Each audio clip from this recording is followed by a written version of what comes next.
Good morning दोस्त, सृजन classes bye Ranjan sir में आप लोग का हार्दिक स्वागत है। तो चलिए हम आप लोग इनऑर्गेनिक केमिस्ट्री में जो पहला चैप्टर पढ़ रहे उसी चैप्टर में टॉपिक को आगे हम बढ़ाते हैं। आइए देखिए आज के टॉपिक देखा जाए। कैल्सीनेशन,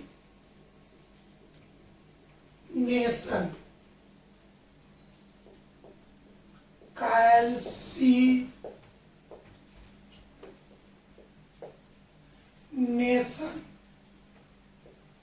जिसका हिंदी होता है निस्तापन। निस्तापन,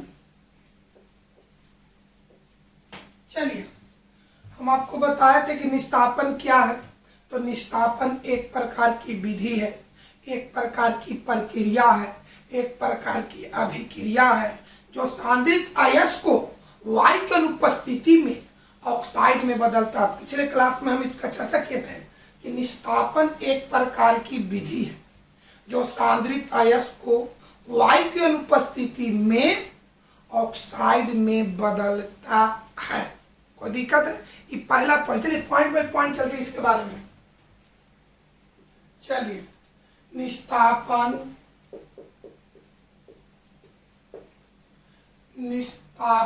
एक विधि है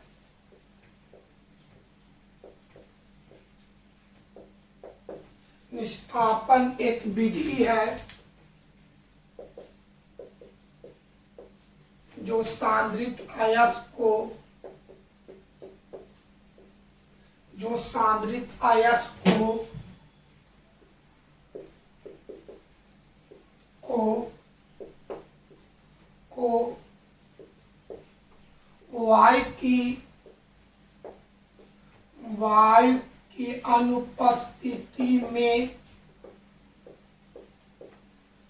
वायु की अनुपस्थिति में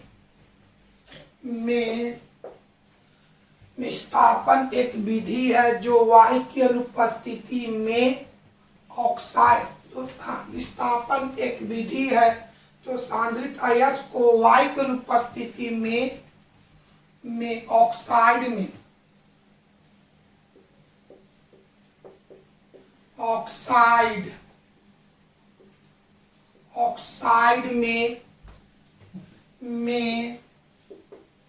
बदलता है।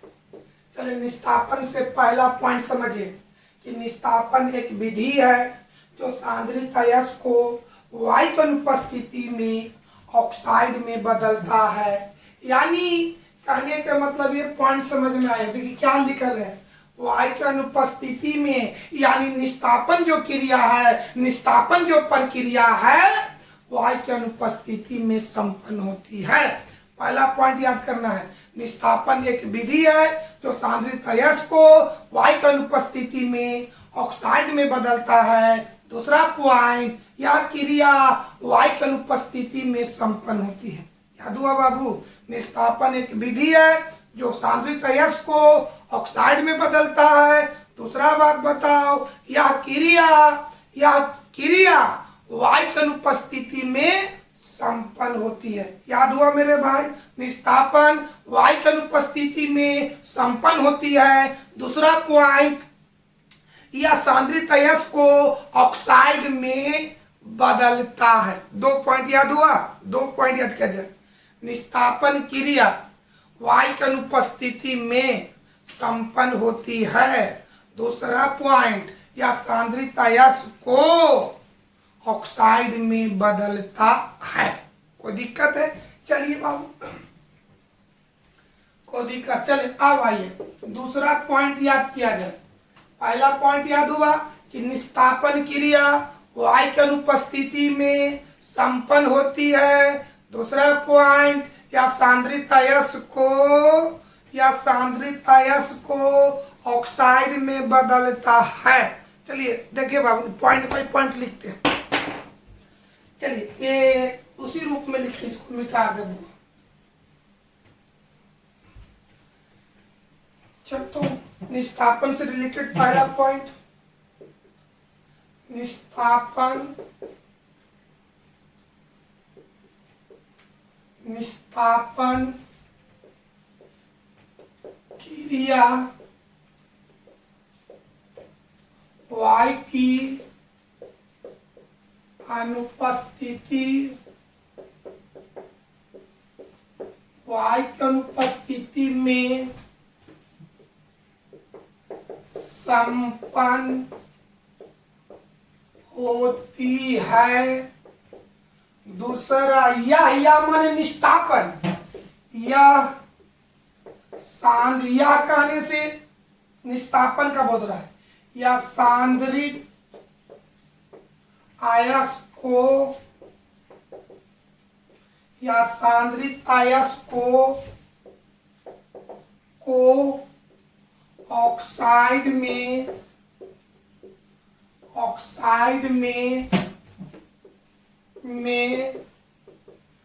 बदलता है। तीसरा पॉइंट याद हुआ बाबू, निस्तापन से पहला पॉइंट, निस्तापन क्रिया y की अनुपस्थिति में संपन्न होती है। दूसरा पॉइंट, निस्तापन क्रिया यानी यह सांद्रित अयस्क को ऑक्साइड में बदलता है। अब चलिए तीसरा पॉइंट समझिए। निस्तापन क्रिया के बाद जो अयस्क प्राप्त होता है, निस्तापन क्रिया के बाद जो अयस्क प्राप्त होता है उसे निस्तापित अयस्क कहते हैं। जैसे बाबू सांद्रित अयस्क, बताओ बाबू, निस्तापन क्रिया से सांद्रित अयस्क कोची में बदल जाता है, ऑक्साइड में बदल जाता है। मतलब इस क्रिया में जो अयस्क होता है किस रूप में होता है, ऑक्साइड के रूप में होता है। तो इसी ऑक्साइड अयस्क को निस्तापित अयस्क कहते हैं। यानी निस्तापित अयस्क मुख्य रूप से ऑक्साइड के रूप में होता है। पहला पॉइंट, निस्तापन क्रिया y की अनुपस्थिति में संपन्न होती है। दूसरा पॉइंट, निस्तापन सांद्रित अयस्क को ऑक्साइड में बदलता है। तीसरा पॉइंट, निस्तापन क्रिया के बाद जो अयस्क प्राप्त होता है उसे निस्तापित अयस्क कहते हैं। और निस्तापित अयस्क प्रायः ऑक्साइड के रूप में होता है। याद हो बाबू, निस्तापन क्रिया के बाद जो अयस्क प्राप्त होता है उसे निस्तापित अयस्क कहते हैं, जो प्रायः ऑक्साइड के रूप में होता है। आइए बाबू लिखते हैं, निस्तापन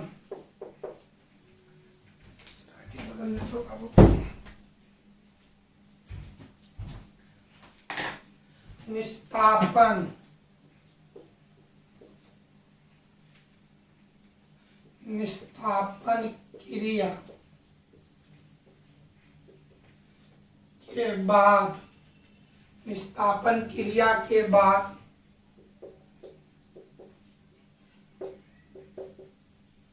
जो अयस्क प्राप्त होता है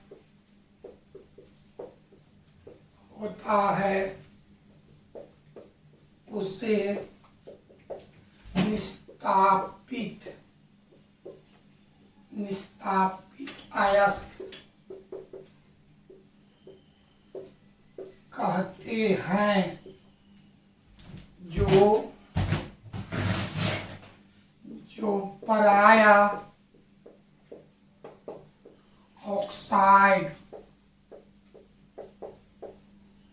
प्रायः ऑक्साइड के रूप में होता है। क्या दिक्कत है बाबू? निस्तापन से रिलेटेड पहला पॉइंट, निस्तापन क्रिया y की अनुपस्थिति में संपन्न होती है। दूसरा पॉइंट, यह सांद्रित अयस्क को ऑक्साइड में बदलता है। तीसरा पॉइंट, निस्तापन क्रिया के बाद जो अयस्क प्राप्त होता है उसे निस्तापित अयस्क कहते हैं, जो प्रायः ऑक्साइड के रूप में होता है। चौथा पॉइंट, निस्तापन क्रिया से नमी या उड़नशील अशुद्धियां अलग हो जाता है। निस्तापन क्रिया से नमी या उड़नशील अशुद्धियां अलग हो जाता है। चौथा पॉइंट चलिए बाबू, निस्तापन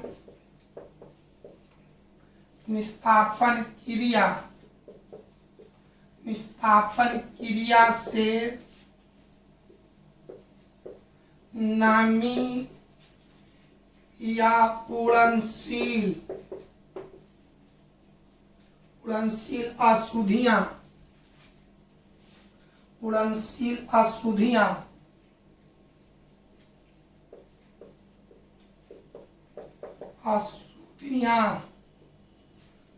अलग अलग हो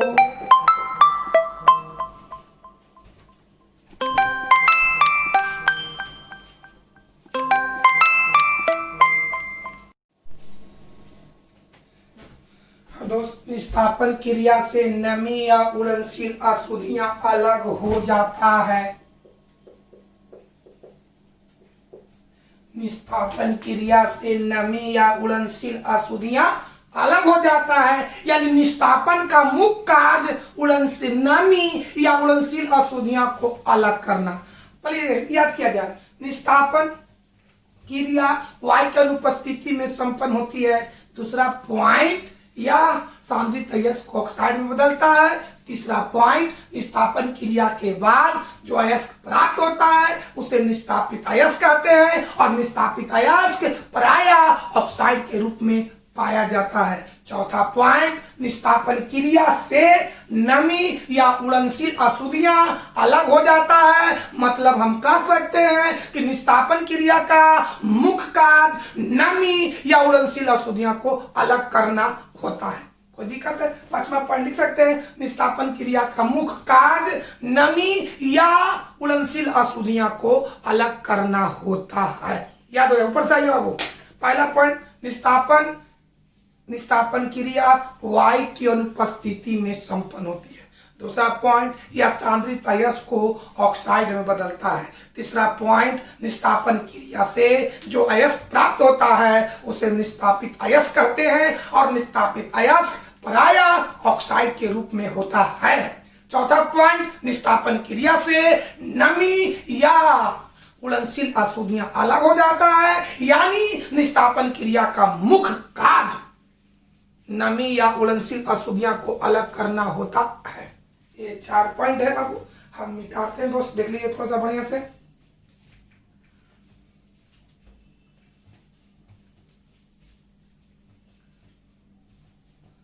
वाह, देखो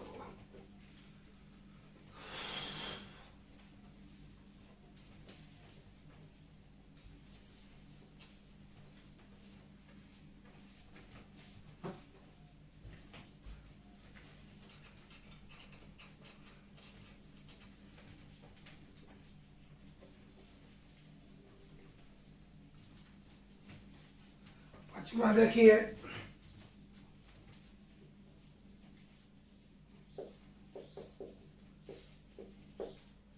निस्तापन मुख्य कार्य, निस्तापन का मुख्य कार्य नमी या उड़नशील अशुद्धियां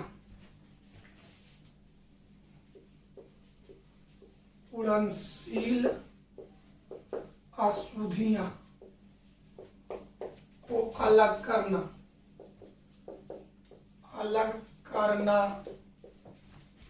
होता है। चलिए पांचवा पॉइंट, निस्तापन क्रिया में सांद्रित अयस्क को उसके गलनांक से कम ताप पर गर्म किया जाता है। निस्तापन क्रिया में सांद्रित अयस्क को उसके गलनांक से कम ताप पर गर्म किया जाता है। अगला पढ़ दिया, निस्तापन क्रिया में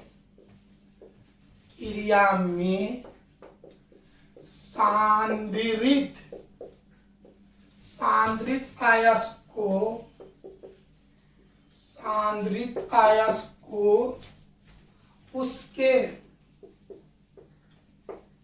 उसके गलनांक,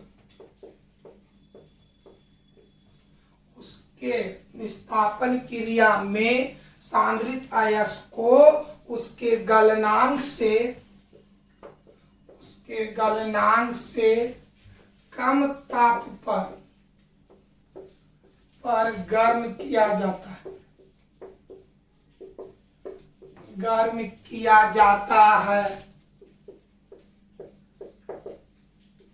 चलिए अगला पॉइंट याद हो बाबू, निस्तापन क्रिया में सांद्रित अयस्क को उसके गलनांक से कम ताप पर किया जाता है। लास्ट पॉइंट, यह क्रिया निस्तापन क्रिया मुख्य रूप से कार्बोनेट अयस्क में उपयुक्त किया जाता है ना बाबू। क्या लिखेंगे, यह क्रिया माने निस्तापन क्रिया, यह क्रिया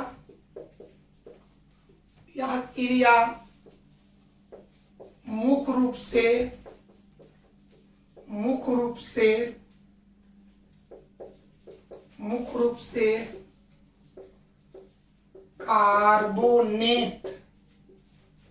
कार्बोनेट अयस्क के लिए उपयुक्त किया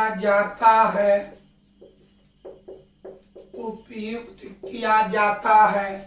याद हुआ बाबू, एक पॉइंट है, सातों पॉइंट याद किया जाए निस्तापन के बारे में। पहला, निस्तापन क्रिया वायु की अनुपस्थिति में संपन्न होती है। दूसरा पॉइंट, यह क्रिया माने निस्तापन क्रिया सांद्रित अयस्क को ऑक्साइड में बदलता है। तीसरा पॉइंट, निस्तापन क्रिया के बाद जो अयस्क प्राप्त होता है उसे निस्तापित अयस्क कहते हैं, और निस्तापित अयस्क मुख्य रूप से ऑक्साइड के रूप में पाया जाता है। चौथा पॉइंट, निस्तापन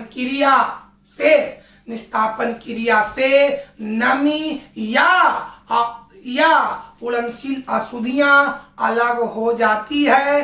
पांचवा पॉइंट, निस्तापन क्रिया का मुख्य कार्य नमी या उड़नशील अशुद्धियां को अलग करना होता है।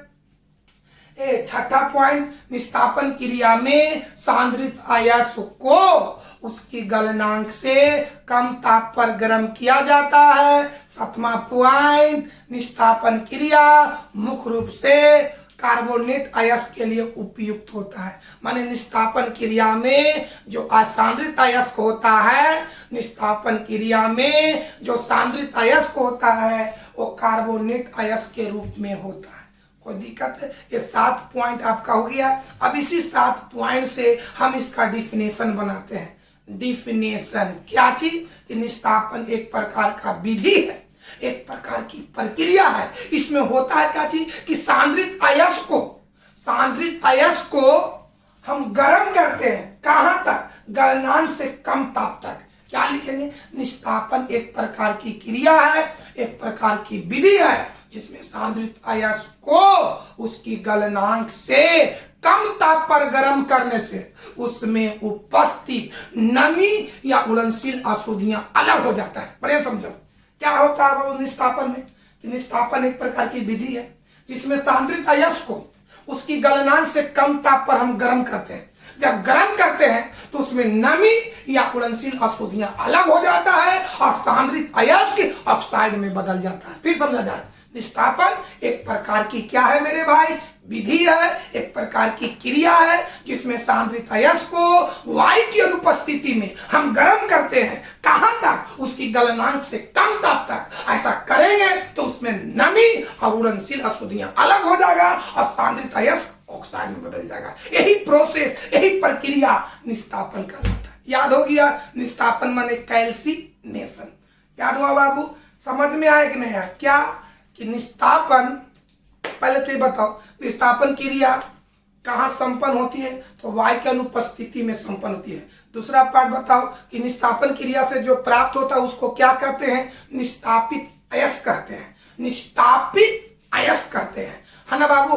और निस्तापित अयस्क मुख्य रूप से ऑक्साइड के रूप में पाया जाता है। तीसरा बात बताओ, निस्तापन का मुख्य कार्य क्या है? नमी या उड़नशील अशुद्धियां को अलग करना।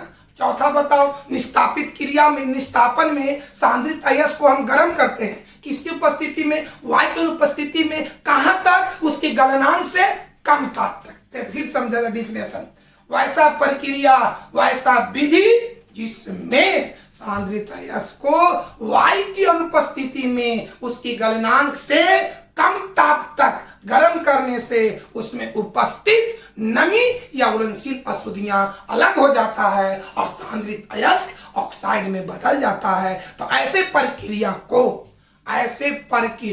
को निस्तापन कहते हैं। कोई दिक्कत बात? निस्तापन की परिभाषा याद हुआ, वैसा प्रक्रिया वैसा विधि जिसमें सांद्रित अयस्क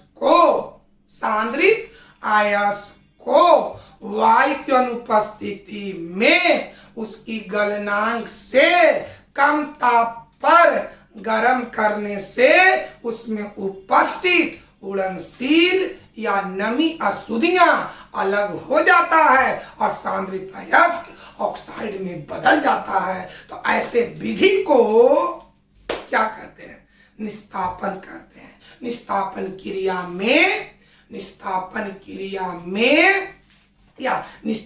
क्रिया मुख्य रूप से कार्बोनेट अयस्क के लिए उपयुक्त होता है। यानी हम कह सकते हैं कि निस्तापन क्रिया में सांद्रित अयस्क कार्बोनेट अयस्क के रूप में होता है, सांद्रित अयस्क कार्बोनेट अयस्क के रूप में होता है जो ऑक्साइड में बदल जाता है। तो आइए इसी बात को हम लिखते मेरे भाई।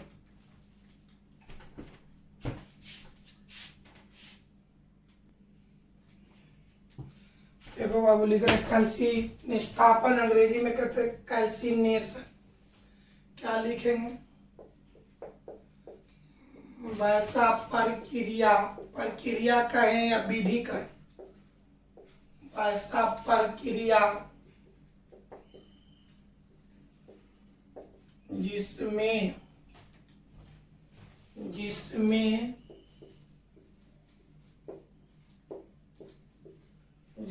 सांद्रित अयस्क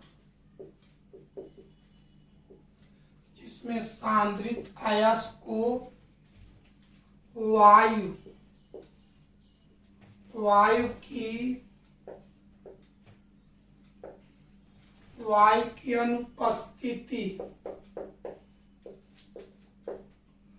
वायु की अनुपस्थिति में, इसमें सांद्रित अयस्क को वायु की अनुपस्थिति में उसके बाद बताओ बाबू, उसके आया है, उसके माने सांद्रित अयस्क के उसके गलनांक से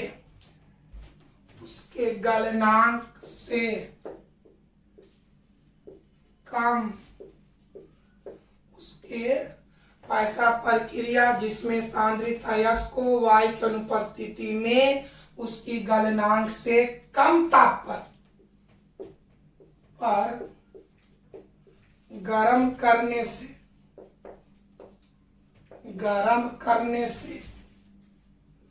उसमें उपस्थित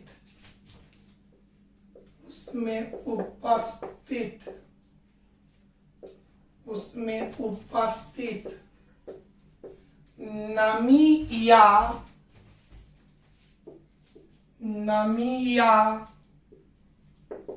उड़नशील अशुद्धियां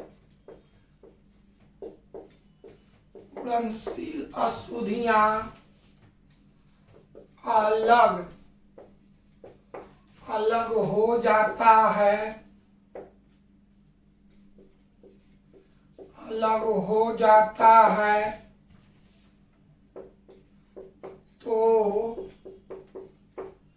तो ऐसे प्रक्रिया को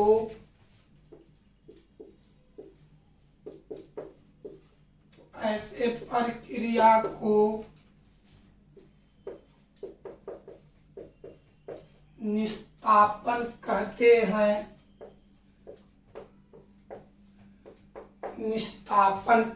ऐसा प्रक्रिया जिसमें सांद्रित अयस्क को वायु की अनुपस्थिति में उसकी गलनांक से कम ताप पर गर्म करने से उसमें उपस्थित नमी या उड़नशील अशुद्धियां अलग हो जाता है। तो ऐसे प्रक्रिया को निस्तापन कहते हैं। यह क्रिया मुख्य रूप से कार्बोनेट अयस्क के लिए उपयुक्त किया जाता है।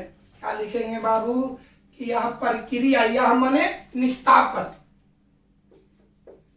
यह प्रक्रिया, यह प्रक्रिया मुख्य रूप से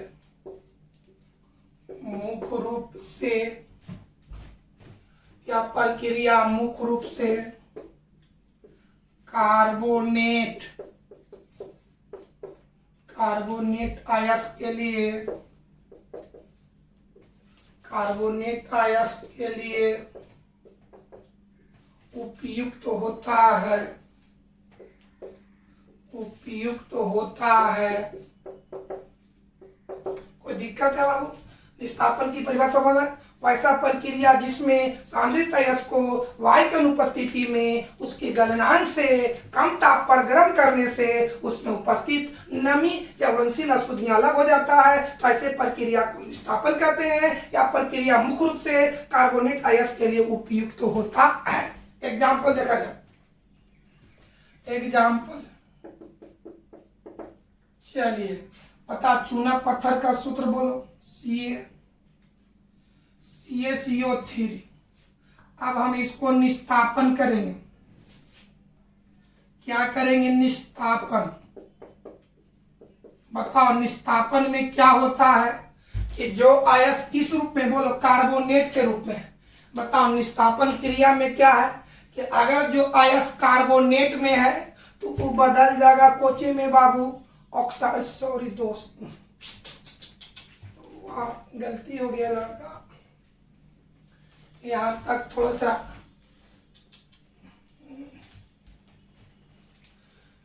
एक बार थोड़ा सा देखो बाबू, गलती थोड़ा सा हो गया। हाँ क्या हो गया? उसमें नमी या उड़नशील अशुद्धियां अलग हो जाता है और सांद्रित अयस्क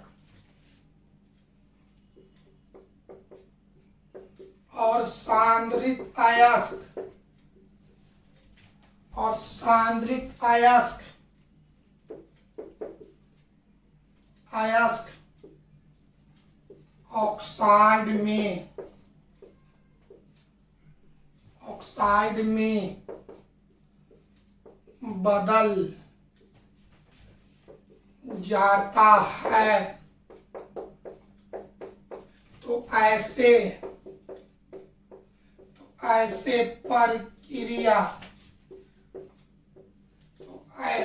प्रक्रिया को निस्तापन कहते हैं।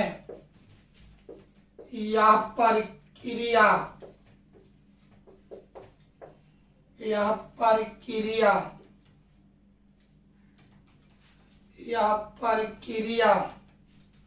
मुख्य रूप से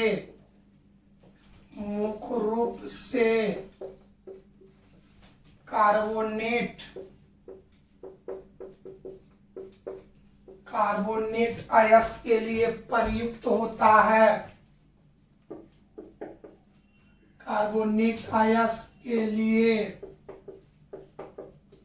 प्रयुक्त होता है।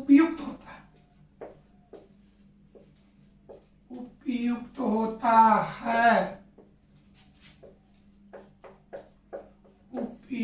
होता है।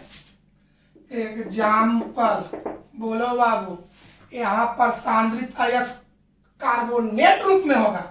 एक उदाहरण बताते, CaCO3, इसका हम क्या कराएंगे? निस्तापन। बताओ बाबू निस्तापन, इसका नाम क्या है? चूना पत्थर। बताओ यहाँ पर अयस्क है कार्बोनेट के रूप में, यहाँ पर अयस्क है कार्बोनेट के रूप में, लेकिन जब निस्तापन क्रिया से गुजरेगा तो बदल जाएगा ऑक्साइड के रूप में। यानी यहाँ पर जो CO3 है कैल्शियम के साथ कार्बोनेट है, तो निस्तापन के बाद कैल्शियम के साथ ऑक्साइड होगा। आओ बाबू कि जो कैल्शियम कार्बोनेट है कैल्शियम ऑक्साइड में बदल जाएगा, CO+। तो बता CO3 में एक ऑक्सीजन निकल गया, CO3 में एक ऑक्सीजन निकला, तो 3 में से एक वो निकल गया, तब अच्छा कुछ CO2। ये जो अशुद्धियां हैं बांस बनकर उड़ जाएगा। तो इसका नाम क्या हो गया? काली चूना। काली चूना। ऑब्जेक्टिव आ सकता है कि चूना पत्थर का निष्कापन करने से प्राप्त होता है, क्या होता है?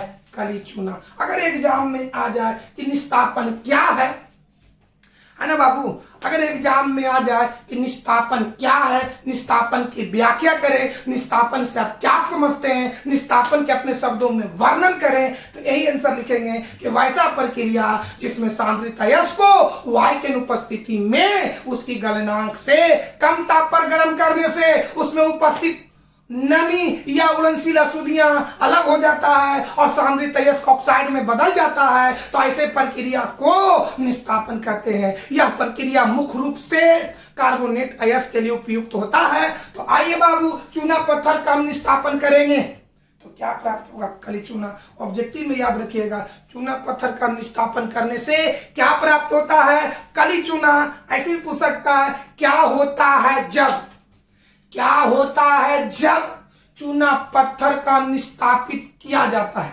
क्या होता है जब चूना पत्थर का निष्कापित किया जाता है? तो बता, चूना पत्थर का जब निष्कापित करेंगे यानी निष्कापन करेंगे तो क्या प्राप्त होगा?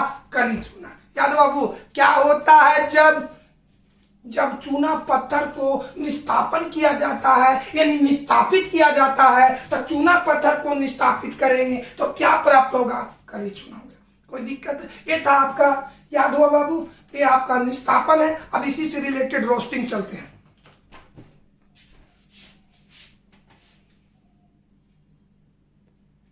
थोड़ा सा एक उदाहरण और देख लो यहाँ पर। ये तो पहला उदाहरण हुआ। दूसरा उदाहरण देखिए यहाँ पर अड़ जाएगा दोस्त। दूसरा उदाहरण, ZnCO3 का हम क्या करेंगे? निष्कापन। वही बात है, यहाँ पर CO3 है, जिंक कार्बोनेट, तो कार्बोनेट बदल जाता ऑक्साइड में, तो जिंक कार्बोनेट से हो जाएगा जिंक ऑक्साइड, प्लस CO3 बदल जाएगा CO2 में, ये बांस बन करके उड़ गया है ना बाबू। ये हो गया जिंक कार्बोनेट, जिंक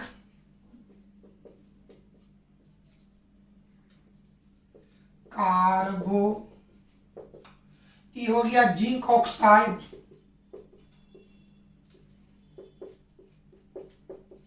हो गया। यानी दो उदाहरण। बताओ, चूना पत्थर को निष्कापन करेंगे तो काली चूना प्राप्त होगा, जिंक कार्बोनेट का निष्कापन करेंगे तो जिंक ऑक्साइड प्राप्त होगा। यानी निष्कापन करने से कार्बोनेट बदल जाता है ऑक्साइड में, माने CO3 बदल जाएगा O में। ये मुख्य याद रखना है। चूना पत्थर का निष्कापन करने से प्राप्त होता है तो क्या प्राप्त होता है? काली चूना, जिसका सूत्र होता है CaO। कोई दिक्कत है? कोई प्रॉब्लम? अब आइए आगे पर चलते हैं।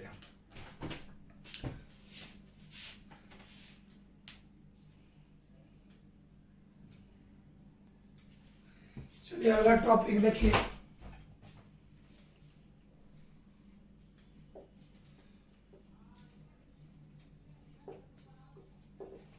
रोस्टिंग।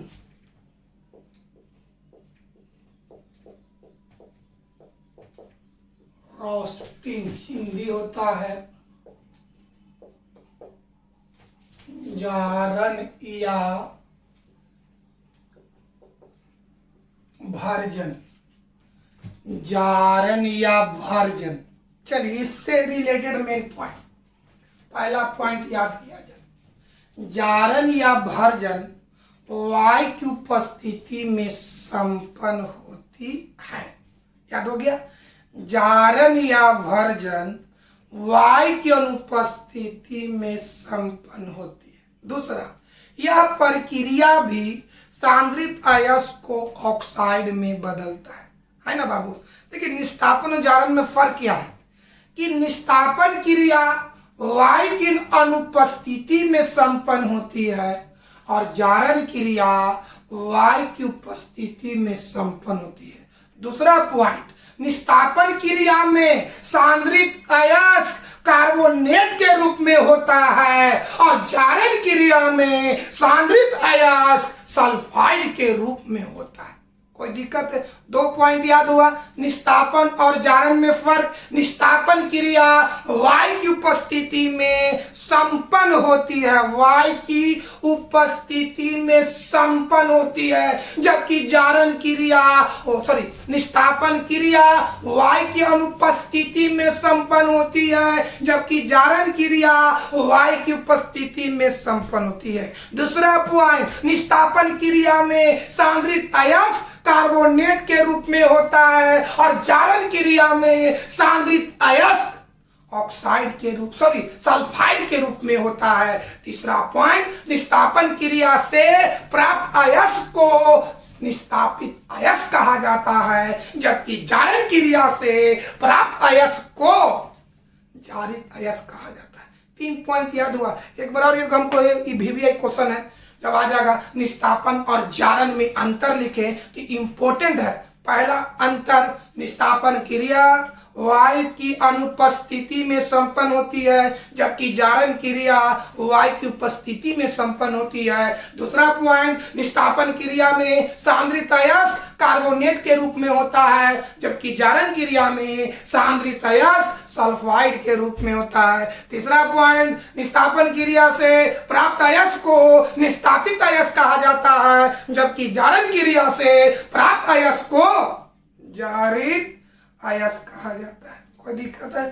तो आइए बाबू जारन या भर्जन से रिलेटेड पॉइंट्स देखें। पहला पॉइंट कि जारन या भर्जन वायु की उपस्थिति में संपन्न होती है। दूसरा पॉइंट, यह क्रिया भी सांद्रित अयस्क को ऑक्साइड में बदलता है। यह क्रिया भी सांद्रित अयस्क को ऑक्साइड में बदलता है।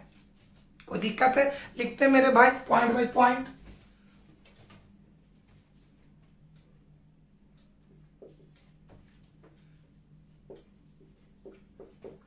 जारन या भर्जन क्रिया, जारन या भर्जन क्रिया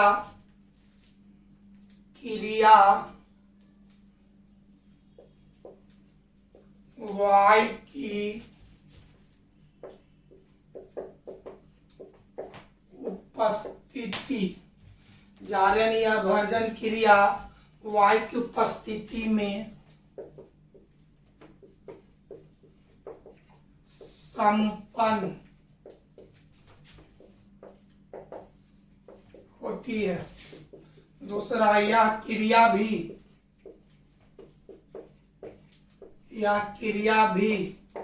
सांद्रित अयस्क को ऑक्साइड में बदलता है।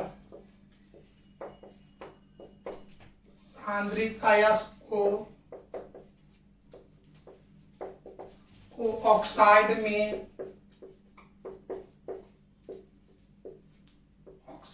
में बदलता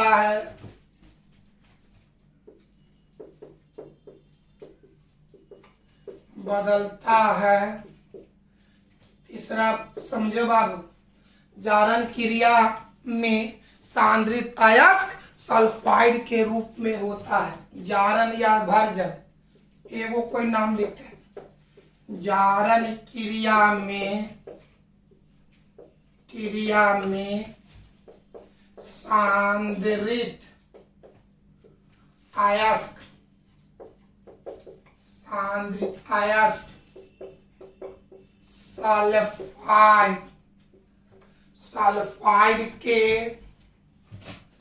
सल्फाइड के रूप में होता है। चलिए अगला पॉइंट, जारन क्रिया से प्राप्त अयस्क को जारित अयस्क कहते हैं। जारन क्रिया के बाद जो अयस्क प्राप्त होता है उसे जारित अयस्क कहते हैं, और जारित अयस्क मुख्य रूप से ऑक्साइड के रूप में पाया जाता है। कोई दिक्कत बाबू? अगला पॉइंट लिखते हैं बाबू,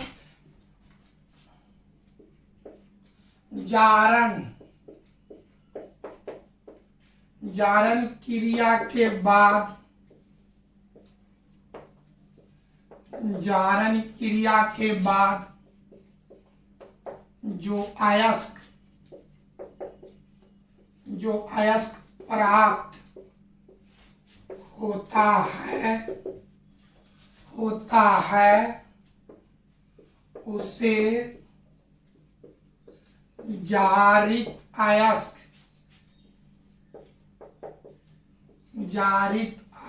कहते हैं और जारित अयस्क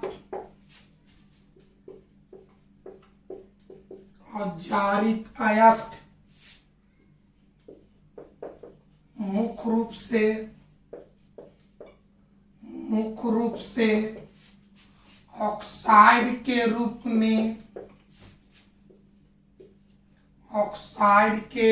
में पाया जाता है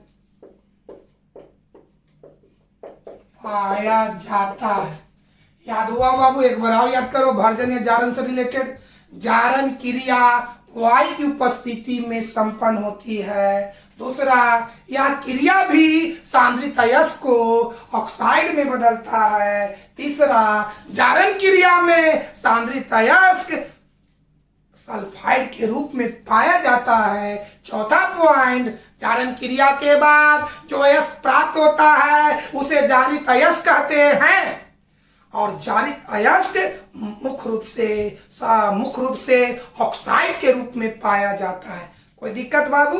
कोई प्रॉब्लम? आइए और इससे रिलेटेड अगला पॉइंट पर हम गौर करते हैं।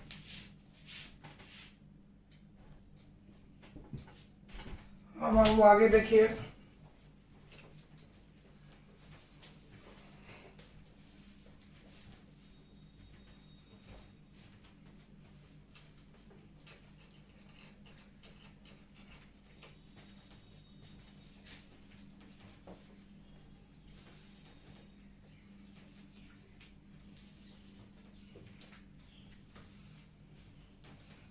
पांचवा पॉइंट, जारण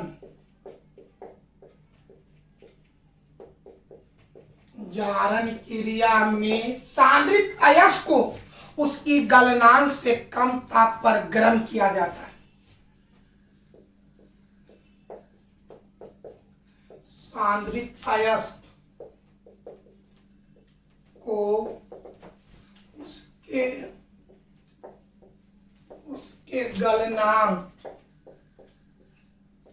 उसके गलनांक से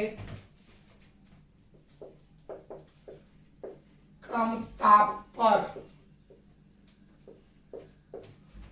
गर्म किया जाता है। गर्म किया। चलिए अगला पॉइंट, जारण क्रिया से उसमें उपस्थित नमी या उड़नशील अशुद्धियां अलग हो जाता है। जारण क्रिया से उसमें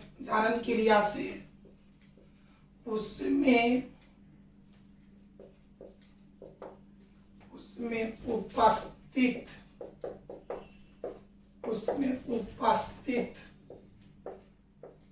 नमी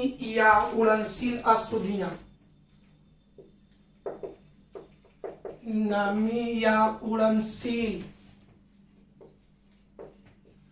अशुद्धियां अलग हो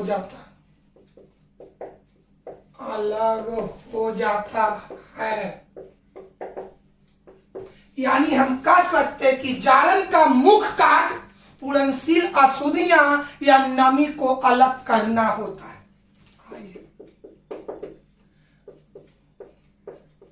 जारण का मुख्य कार्य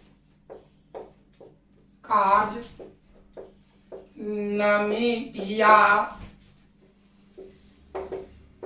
उड़नशील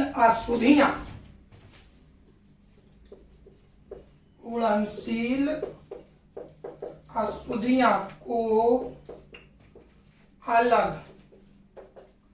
अलग करना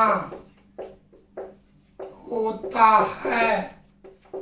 चलिए ये याद रखिएगा कि जारन का मुख्य कार्य क्या है, तो नमी या उड़नशील अशुद्धियां को अलग करना होता है। तब अब आइए इसका डिफिनेशन कैसे लिखेंगे इस सातों पॉइंट से, कि जारन भी एक प्रकार की प्रक्रिया है ना, तो वैसा जारन भी एक प्रकार की विधि है जिसमें सांद्रित अयस्क को वायु की उपस्थिति में, वहां था वायु की अनुपस्थिति में, यहां था वायु की उपस्थिति में, क्या लिखेंगे कि वैसा अयस्क, कैसे लिखेंगे, वैसा प्रक्रिया जिसमें सांद्रित अयस्क को वायु की उपस्थिति में उसकी गलनांक से कम ताप पर गर्म करने से उसमें उपस्थित नमी या उड़नशील अशुद्धियां अलग हो जाता है और सांद्रित अयस्क ऑक्साइड में बदल जाता है। तो ऐसे प्रक्रिया को जारन या भर्जन कहते हैं। इस प्रक्रिया में सांद्रित अयस्क या यह प्रक्रिया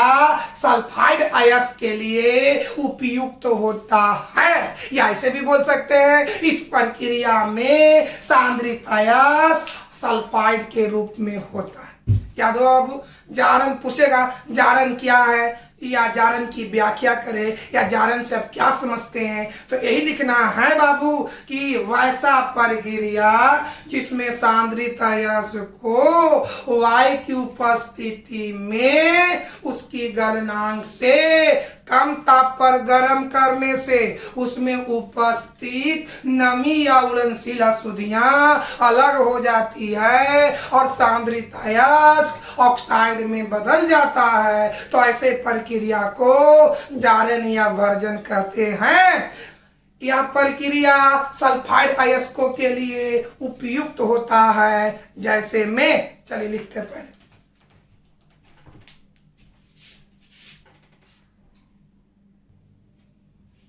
चलिए एग्जाम देखो बाबू, जारन या भर्जन अंग्रेजी में कहते हैं रोस्टिंग, वैसा प्रक्रिया जिसमें सांद्रित अयस्क को वायु की उपस्थिति में उसके गलनांक से कम ताप पर गर्म करने से उसमें उपस्थित नमी या उड़नशील अशुद्धियां अलग हो जाता है और सांद्रित अयस्क ऑक्साइड में बदल जाता है। तो ऐसे प्रक्रिया को जारन या भर्जन कहते हैं। यह प्रक्रिया मुख्य रूप से सल्फाइड अयस्कों के लिए उपयुक्त होता है। एग्जाम्पल देखिए, पहला एग्जाम्पल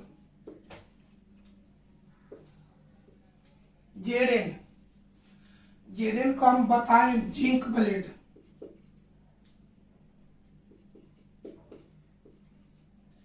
जिंक ब्लेड। अब आइए बाबू, जारन क्रिया किसकी उपस्थिति में होता है बताओ, वायु की उपस्थिति में, वायु की उपस्थिति में होता है। तो बताओ जिंक ब्लेड को हम जारन करेंगे किसकी उपस्थिति में, वायु की उपस्थिति में, यानी वायु का अनुसूत्र होता O2, यानी जिंक ब्लेड को जारन किए, जारन के मतलब ऑक्सीजन की उपस्थिति में गर्म करें। अब आइए जारन, तब बताओ एस माने सल्फाइड, यहां पर अयस्क सल्फाइड के रूप में है, तो जारन के बाद हो जाएगा ऑक्साइड के रूप में। बड़े से बोलो, यहां पर जिंक ब्लेड माने जिंक ब्लेड जो सांद्रित अयस्क है किस रूप में है, सल्फाइड के रूप में है, तो ये सल्फाइड बदल जाएगा ऑक्साइड में, तब जिंक सल्फाइड से हो जाएगा जिंक ऑक्साइड।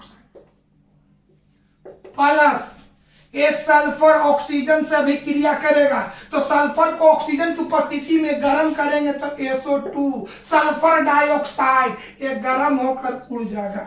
बैलेंस करो बउआ, बैलेंस। चलिए बाबू बैलेंस किया जाए, यहाँ 2 से गुना करो, ऐसा करने से जिंक 2 हो गया, यहाँ भी 2 से गुना करो, ऐसा करने से सल्फर 2 हो गया, यहाँ 2 से गुना करो, ऐसा करने से ऑक्सीजन 2 दूनी 4, 2 6, यहाँ 3 से गुना करो। क्या देखे बाबू, इसका नाम है जिंक काइट, जिंक काइट, यानी क्या देखे बताओ, बताओ बाबू, जिंक ब्लेड को जारन करने से, जिंक ब्लेड को जारन करने से जिंक काइट का निर्माण होता है। यानी एग्जाम में आपको आ जाए कि जारन क्या है, जारन की जारन क्या है, जारन की व्याख्या करें, जारन को परिभाषित करें, तो यही आंसर लिखेंगे। वैसा प्रक्रिया जिसमें सांद्रित अयस्क को वायु की उपस्थिति में उसकी गलनांक से कम ताप पर गर्म करने से उसमें उपस्थित नमी या उड़नशील अशुद्धियां अलग हो जाता है और सांद्रित अयस्क ऑक्साइड में बदल जाता है, तो ऐसे प्रक्रिया को जारन या भर्जन कहते हैं। यह प्रक्रिया मुख्य रूप से सल्फाइड अयस्कों के लिए उपयुक्त होता है। तो बताओ, जिंक ब्लेड को जारन करेंगे, क्या होता है? जब जिंक ब्लेड को जारित किया जाता है, तो जब जिंक ब्लेड को जारित करेंगे तो जिंक काइड का निर्माण होता है। कोई दिक्कत है? माने जिंक सल्फाइड से जिंक ऑक्साइड हो जाता है। यहाँ गैस के रूप में कौन निकलता है? SO2 माने सल्फर डाइऑक्साइड गैस। अब आइए और इससे रिलेटेड और कल चर्चा हम करेंगे, क्योंकि वीडियो बहुत लंबा हो चुका है। तो आज की क्लास को यहीं पर हम समाप्त करते हैं दोस्तों।